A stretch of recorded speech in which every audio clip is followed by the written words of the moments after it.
ಇದು ಬಿಡದಿ ಟೌನ್ಶಿಪ್ ವಿರುದ್ಧ ಜೆಡಿಎಸ್ ಸಮರ ಸಾರ್ತಾ ಇದೆ. ಟೌನ್ಶಿಪ್ ಯಾವ ಕಾರಣಕ್ಕೂ ಆಗಲ್ಲ ಅಂತ ಎಚ್ಡಿಕೆ ಹೇಳಿದ್ದಾರೆ. ಮೈಸೂರಿನಲ್ಲಿ ಕೇಂದ್ರ ಸಚಿವರಾಗಿರತಕ್ಕಂಥ ಎಚ್.ಡಿ. ಕುಮಾರಸ್ವಾಮಿ ಈ ಒಂದು ವಿಚಾರಕ್ಕೆ ಸಂಬಂಧಪಟ್ಟ ಹಾಗೆ ಪ್ರತಿಕ್ರಿಯೆ ಕೊಟ್ಟಿದ್ದಾರೆ.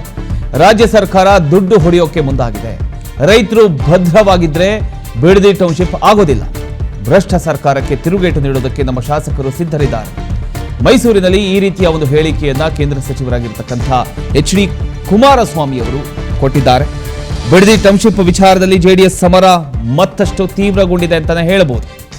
ಟೌನ್ಶಿಪ್ ಯೋಜನೆ ಯಾವುದೇ ಕಾರಣಕ್ಕೂ ಜಾರಿಯಾಗೋದಕ್ಕೆ ಬಿಡೋದಿಲ್ಲ ಅಂತ ಕೇಂದ್ರ ಸಚಿವರಾಗಿರತಕ್ಕಂಥ ಎಚ್.ಡಿ. ಕುಮಾರಸ್ವಾಮಿ ಅವರು ಸರ್ಕಾರಕ್ಕೆ ನೇರವಾಗಿ ಎಚ್ಚರಿಕೆಯನ್ನ ಕೊಟ್ಟಿದ್ದಾರೆ.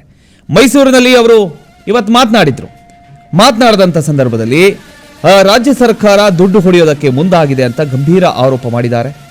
ಬಿಡದಿ ಟೌನ್ಶಿಪ್ ಯೋಜನೆಯ ಹೆಸರಲ್ಲಿ ರೈತರ ಜಮೀನುಗಳಿಗೆ ತೊಂದರೆ ಆಗ್ತಕ್ಕಂಥ ಯಾವುದೇ ಒಂದು ಪ್ರಯತ್ನವನ್ನ ಜೆಡಿಎಸ್ ಸಹಿಸೋದಿಲ್ಲ ಅಂತ ಸಂದೇಶ ನೀಡಿದ್ದಾರೆ. ಕೇಳಿಸ್ಕೊಳ್ಳಿ. ನಾನು ಹೇಳ್ತೀನಿ ಕೇಳಿ, ಬಿಡದಿ ಕಾರ್ಯಕ್ರಮವೂ ಆಗಲ್ಲ. ಬಿಡದಿದು ಯಾವುದೇ ಕಾರಣಕ್ಕೂ ಆಗಲ್ಲ.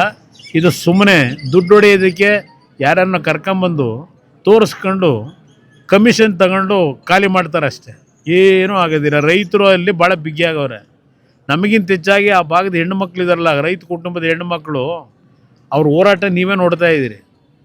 ಅದರಿಂದ ಅಲ್ಲಿಯ ಜನತೆ ಇವತ್ತು ಆ ಜಮೀನನ್ನು ಅವರ ಒಂದು ಬದುಕಿನ ಆಸ್ತಿ ಅಂತ ಇಟ್ಕೊಂಡೇನು ಜೀವನ ಮಾಡ್ತಾ ಇದ್ದಾರೆ.